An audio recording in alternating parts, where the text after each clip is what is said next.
Giannis, Chicago will welcome you with open arms. Please, buddy, we're just a couple hours down the way. Please. If the Lakers sign Porziņģis, I'm done trying to defend the Lakers organization. I'm telling you right now, the only reason this trade doesn't happen is because Boston doesn't want it to. All right? I don't trust Nico. I don't trust the Mavs. I definitely don't trust that ownership. Welcome back to my channel. Marcus Cousins. My name is Trey Fab. I'm a React content creator. I like to make different React content, whether that be the drama, TikTok, YouTube nonsense, or that be the different basketball content in general and the modern NBA. So if you like basketball insight, I'm the guy for you.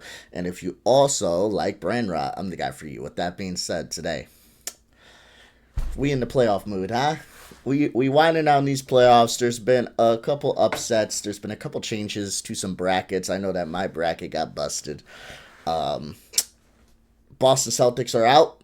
New York Knicks are in. So we now have the Knicks versus the Pacers and the Timberwolves versus the Oklahoma City Thunders in the Western Conference Finals and Eastern Conference Finals. Real quick before we start the video, I'm going to go ahead and give my prediction in how many games. Just so you guys know, I honestly feel that this is going to be a bit of a hot take because I know that everybody is going with Knicks. I just feel like I trust Rick Carlisle more than I trust Tom Thibodeau. I like Tom Thibodeau, but he doesn't trust his guys, and that's his biggest downfall. That was his biggest downfall when we had him back in Chicago. You know, he doesn't know how to run more than just like 6, 7 guys at the most, which I think is a problem. You can't just run those guys constantly and expect them to play at their A game every single game, especially this deep in the playoffs. I'm going to say Pacers in 7. I do think the Pacers will make it to the NBA Finals this year. I do think the Knicks will fall short, and that is strictly because of two things. When we have to nitpick here, because I do think they're close as far as like talent goes, but I think Indiana has a slight better edge, but the Knicks definitely have the potential of more talent. It's just the reason I say the potential of more talent is because what am I going to get out of OG Anunoby? What am I going to get out of Cat? Okay? If I get what I've been getting out of them, I don't know if I really trust them to beat the Pacers, but if I get the potential of what I know they can be, I do definitely trust the Knicks, but I just got to go with what I've been seeing versus what I have only seen glimpses of from Cat and OG. So I got to go with what I've been seeing with the Pacers, and that's been dominant. So I'm going to say Pacers, but I will say in 7. And if the Knicks do win, I can definitely see them. I can definitely see why. I can definitely see how. Now, I don't want that to be a lazy cop-out. I'm going Pacers. I just want it to be known that if the Knicks do end up winning, it's possible, and I definitely can see it. I think this is a close playoff series. It just depends on who's going to step up on the Knicks and if Tom's really just going to play 6 guys. Now, if we go to the other side of the bracket, the Western Conference side, I think the Oklahoma City Thunder is going to take it. I would love Ant to do it. I would love Ant to prove people wrong. And I would love Ant to make it to the finals. For sure. I just don't think he will. It's no disrespect to Ant-Man. There's none of that. It's just Oklahoma City Thunder have been playing with this dominance and this edge. Right? They've been showing people like we deserve to be here. And they just took Denver to 7 games and blew them out in the 7th game. Again, this comes down to what I just said with the Knicks. Now, the difference is Julius Randle has been showing me he can compete and has been showing me he can play well. But I also need DiVincenzo to step up on that Minnesota bench. Okay? He was not playing hot in that last series whatsoever. Right? So, I'm going to need DiVincenzo to step up. And I'm also going to need Julius Randle to play like he's been playing, and I do trust he will do that, but if DiVincenzo doesn't step up or the other bench pieces, it's going to be a problem. It's going to be a problem. They're going to need Naz Reid to step up as well. They're going to need their bench to really be their bench. They're going to have to step up, right? So I got to go with the side like I did with the other side of the bracket. I gotta go with the side that's been showing that they've been just doing it, and that's Oklahoma City. So I think Oklahoma City will take it in 6 games, and I think that Pacers will take it in 7.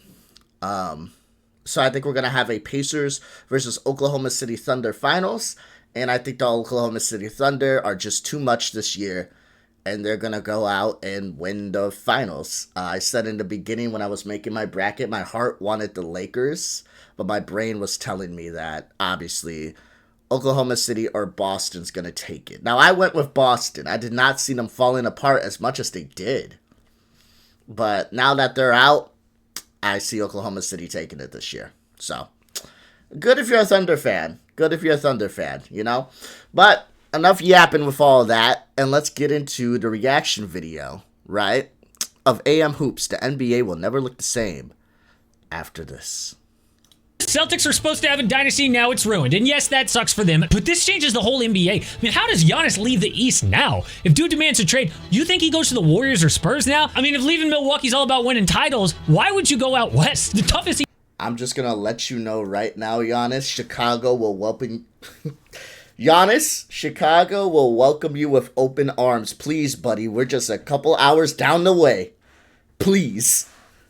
These teams now are Cleveland, Indiana, and the Knicks. And no offense to them, but not exactly the Michael Jordan Bulls. So the Western Conference Finals is the NBA Finals this year and next year. But what are the Celtics going to do? Well, speaking of MJ's Bulls, when Jordan left for baseball, he was out 1.5 years, the exact time that Tatum will miss. But in that time, Chicago remade the roster. Literally, the only 2 players left from their last Finals run was MJ and Scottie Pippen. Everyone else was different. That is a wild job by that front office, but the C's have to do the same. So what changes will we see? Well, the most wild rumor was just leaked by Kevin O'Connor, and this man is actually a serious writer and reporter. He doesn't just say random stuff. And dude said signs point to something with Cooper Flagg. Boston calls Nico, and they offer Jaylen Brown, and how many first-round picks is it going to take, Nico? I wonder if Dallas and their entire decision-making unit would listen.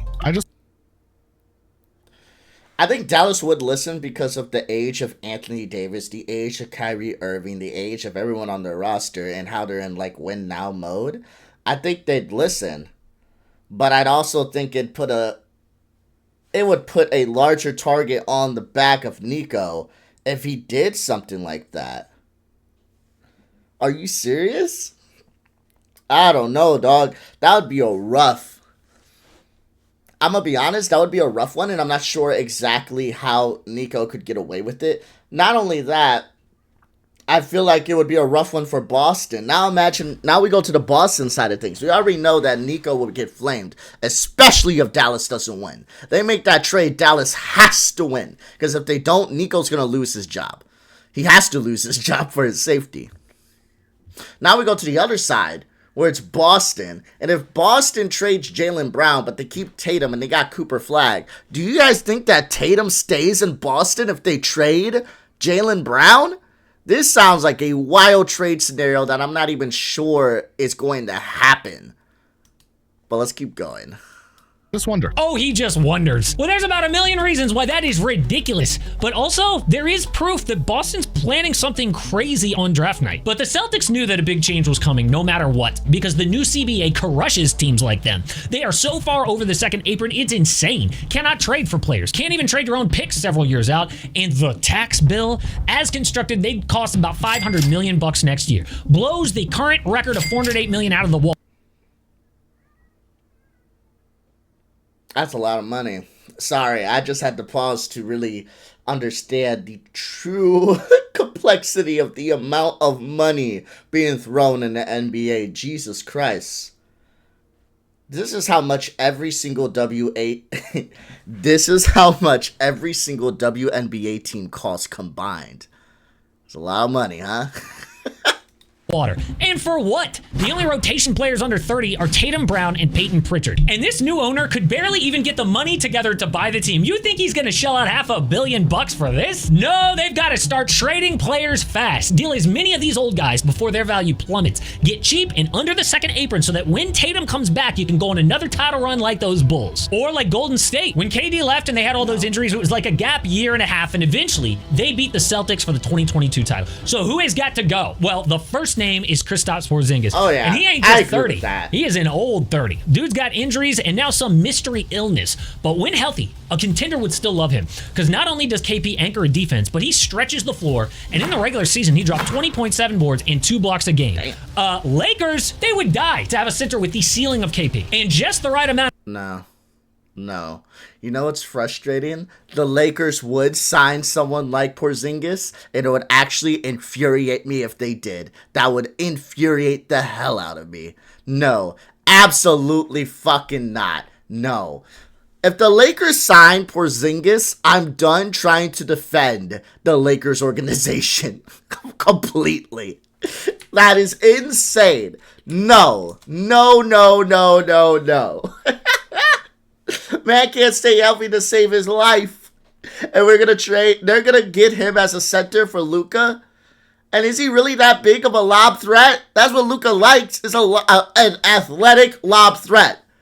Is that what Porziņģis is? An athletic lob threat? Fuck out of here. No. Kind of desperate to gamble on his health. Plus, in a trade, they still have the valuable 2031 first-round pick. Or, role players like Rui Hachimura, Dalton Connect. What about the Warriors? The number one need for them this offseason is size at center. And I'm not even saying that. Steph Curry said that. How much better do you get than Kristaps Porziņģis when healthy? But the next name to go, obviously. I think Porziņģis to the Warriors is probably a better pickup for the Warriors. Okay, I think he spaces the floor well. I think he's a decent shooter. But I do not think he works well with the Lakers. And I do not think the Lakers should go for him. And if the Lakers do go for him again, I'm going to be on Pelinka's ass. Is Drew Holiday. Dude was thinking about retiring a few years ago, and Boston gave him a new 4-year contract. Oh, the last few years of this deal are gonna get ugly. I mean, he's already declined offensively, and he turns 35 years old in June. I am sorry, but this is a salary dump.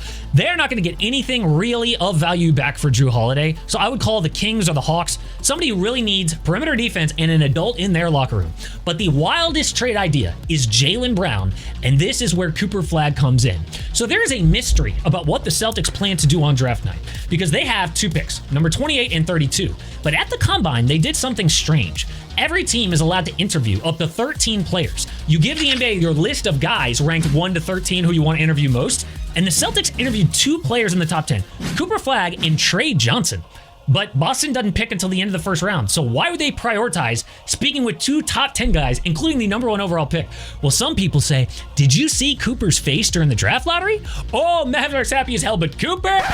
Not so much. Look at that face. But did you see how excited he got when Philly moved into the top 4? Why? Because he is from New England. That's his home, which means the Celtics. Boston is literally the closest NBA team to Cooper Flagg's friends and family. You know he would love to wear green. Oh, and the Mavs? Nico Harrison needs to win a title in the next few years. Jaylen Brown is so much better fit for that goal than Cooper, and how often is a finals MVP in his prime up for grabs? Also, there's pressure playing in Dallas. I mean, they just had the worst NBA trade ever, and if Cooper starts slow, the vibes could get toxic quick. So that is...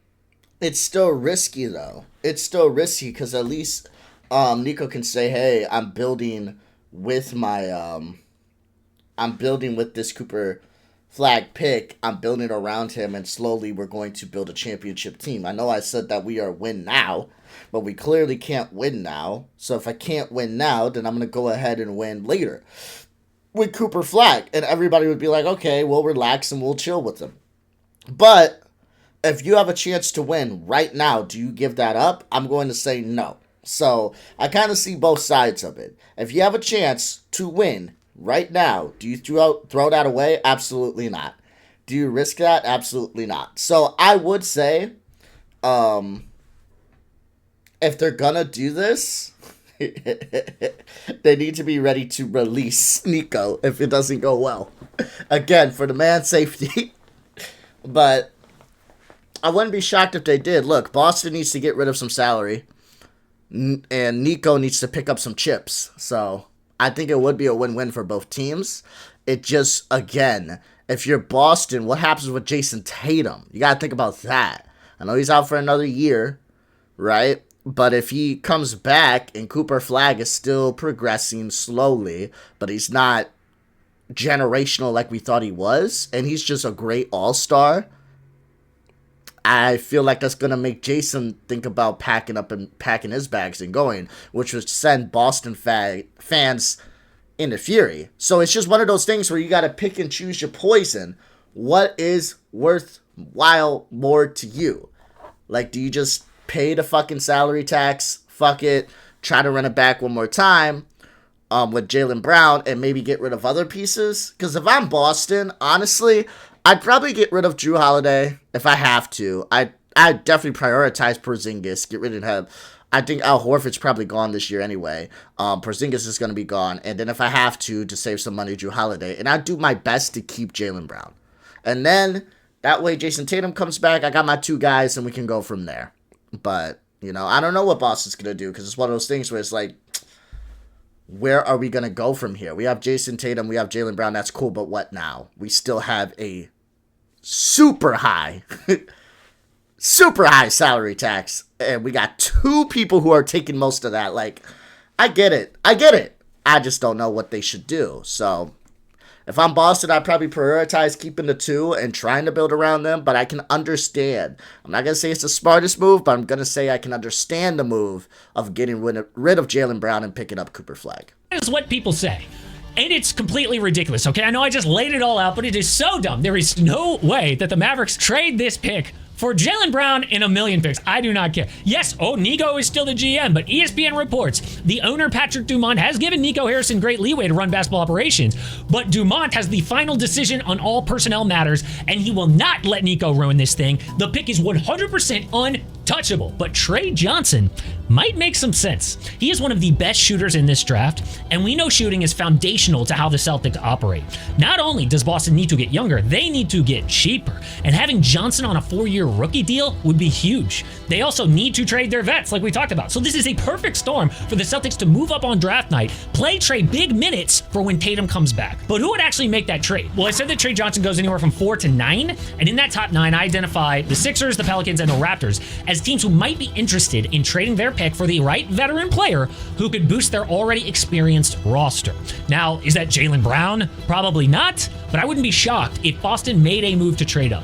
But the future is even harder to predict for Jayson Tatum. Look at this data on Achilles tears for NBA players. In the last 10 plus years, we have seen 6 Achilles tears before Tatum. Oh, but we're all so used to the thought of Kevin Durant, who is still great. It'll be fine, but nobody has come back like Durant since Dominique Wilkins in 1992. Yeah, and that was career ending. This is one of those things where you got to question. That's why I said he keeps saying it's not going to happen because Nico wouldn't let it happen because the owner wouldn't let it happen. My brother in Christ, do you think that the owners give a fuck about basketball? I watched a whole video before, right? And I have it somewhere on my channel. I'm not sure what exact video it is. If I can find it, I'll put it up here in editing so you guys can just type in that title of that video with my name, and there you go. And I'll even put the link of my video of this. If it's up here, I'll go find it. I'll put it here. And I'll put the link of this video in my comment section. But I reacted to a video which spoke on how disasterly the Dallas Mavericks are as far as like understanding basketball and wanting to have a basketball city. They don't care for one. The owners don't care for one. The owners don't want one. The owners, the only thing they care about is money. The only thing they want to push for is the expansion of being able to have casinos and gamble. That's all they care about. They're trying to push Texas to allow them to be able to push those type of ventures. They don't give a fuck about basketball, and they're willing to trade the best players just to do so. So if you're going to tell me that the only thing holding this pick back is actually not Nico, it's the owners, then the pick's probably going to get traded. I wouldn't get shocked at that, because then the owners can fall back on, oh, we care about basketball, we're just trying to win now, and then Boston would be able to get that pick that they really want. So yeah, I don't know. I'm not going to sit here and say it's absolutely out the water. I think it would be stupid if Dallas did it, but trust me, I'm not going to sit here and say that it doesn't happen because of Dallas, okay? If you had to ask me, bro, why do you think this trade's not going to happen? Or you said, bro, the trade was going to happen, one team was interested and one team wasn't. Who was it? I'm going to tell you, the team that was interested was Dallas, and Boston wasn't. I'm telling you right now, the only reason this trade doesn't happen is because Boston doesn't want it to. All right? I don't trust Nico. I don't trust the Mavs, and I definitely don't trust that ownership. Marcus Cousins basically ended his career. Same age as Tatum, 27 years old. Rudy Gay was much worse. Wes Matthews was never the same. I mean, some people remember him, an elite role player in Portland, not afterward. Brandon Jennings out of the league, and Kobe was never the same, but hey, he was 34 years old. However, the good news for Jayson Tatum is he has something that none of those players had. An Achilles doctor named Lou Soslowski says that the fact that Tatum got surgery just 12 hours after the tear is unheard of. That is really atypical, even for a professional athlete or a high-profile individual. So that is really wonderful. I mean, 50% of the time, they're not in their home city, and once you settle on a surgeon, depending on what city the surgeon's in, it's often not the city that you're in. But Tatum happened to already be in New York City, and the surgeon that they wanted, who lives in New York, was available. This never happens. So maybe dude is amazing when he comes back. But one thing that we know is the Celtics will look a lot different, and so will the NBA. We thought Boston would win multiple titles. Well, 2 different championship trophies are going to be handed out by the time Jayson Tatum steps back on the court. This is one of the most impactful injuries of all time. So we'll see how Boston bounces back. But also an opportunity for Golden State, because let's say Giannis does want to leave the East. Maybe it's not even up to him where he goes. The Warriors would love to have him, and actually, they have a Giannis plan for this offseason. I'm so curious on this Giannis plan. What the hell can the Warriors give the Bucks? Also, how would you make the salaries work? Like, Steph Curry's salary is pretty high. Draymond Green's, I'm not sure that's fucking friendly. They would have to dump Kuminga. I feel like you would have to dump Kuminga for sure. You would definitely have to revisit Draymond's salary, maybe. And then Giannis comes to the team. Great. I don't know, dog. I don't know. But that's a video for another time. If you guys like my content, please like, comment, and subscribe. If there's anything you want me to talk about, please let me know, and I shall talk about it. And I hope you guys stay safe, be smart, and let's see what happens with these playoffs. I'm excited to see it. Okay? I'm excited to see it. And hopefully we get a good playoff in general. So until next time, love you, see you. Peace out.